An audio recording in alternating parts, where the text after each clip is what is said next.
नमस्कार मंडळी. आजच्या व्हिडिओमध्ये आपण हरभऱ्याची भाजी आणि त्याचे महत्त्व, त्याचे भरपूर सारे फायदे पाहणार आहोत. व्हिडिओ शेवटपर्यंत नक्की पहा. हरभऱ्याची कोवळी पाने म्हणजेच हरभऱ्याची भाजी ही हिवाळ्यातील एक अस्सल गावरान मेजवानी आहे.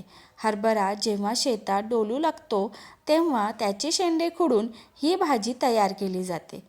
ही चवीला किंचित आंबट आणि आरोग्यासाठी अत्यंत पोषक असते.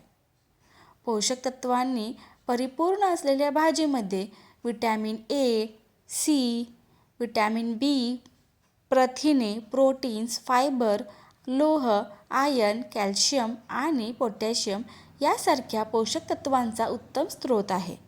या भाजीचे काही खास फायदे आणि माहिती खालीलप्रमाणे आहे. हरभऱ्याच्या भाजीचे आरोग्यदायी फायदे. 1. पचनशक्ती सुधारते. या भाजीमध्ये भरपूर प्रमाणात फायबर असते, ज्यामुळे बद्धकोष्ठतेचा म्हणजेच कॉन्स्टिपेशनचा त्रास कमी होतो आणि पचनक्रिया सुधारते. रक्ताची कमतरता दूर करते. लोहाचा म्हणजे आयर्नचा उत्तम स्रोत असल्यामुळे ज्यांना ॲनिमिया किंवा रक्ताल्पता आहे त्यांच्यासाठी ही भाजी वरदान आहे. हाडांसाठी फायदेशीर.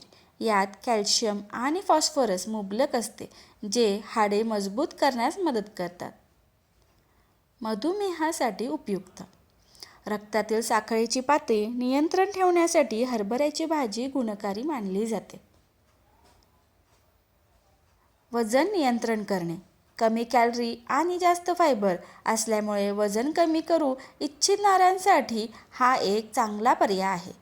ही भाजी खाण्याचे लोकप्रिय असे प्रकार. हरभऱ्याची भाजी प्रामुख्याने 2 प्रकारे खाल्ली जाते. ओली भाजी आणि सुकवलेली भाजी. ओली भाजी म्हणजेच पातळ भाजी. हिरवीगार ताजी पाने चिरून त्यात डाळीचे पीठ, लसूण, हिरवी मिरची आणि शेंगदाण्याचा कूट घालून ही भाजी बनवली जाते. ज्वारीच्या किंवा बाजरीच्या गरम भाकरीसोबत ही अप्रतिम लागते. सुकवलेली भाजी. हिवाळ्यात ही भाजी वाळवून साठवून ठेवली जाते, जेणेकरून ती वर्षभर खाता येईल. वाळवलेली भाजी नंतर फोडणी देऊन किंवा रस्सा करून वापरतात. शेवटी एक महत्त्वाची टीप. हरभऱ्याची भाजी खुडल्यानंतर ती शक्यतो धुवू नये, कारण धुतल्यामुळे त्यातील नैसर्गिक आंबटपणा, ज्याला आंब म्हणतात, निघून जातो आणि भाजीची मूळ चव कमी होते. म्हणूनच ही भाजी शेतातून आणताच स्वच्छ असेल याची काळजी घेतली पाहिजे. माहिती आवडल्यास व्हिडिओला लाईक, शेअर आणि सबस्क्राईब करायला विसरू नका. धन्यवाद.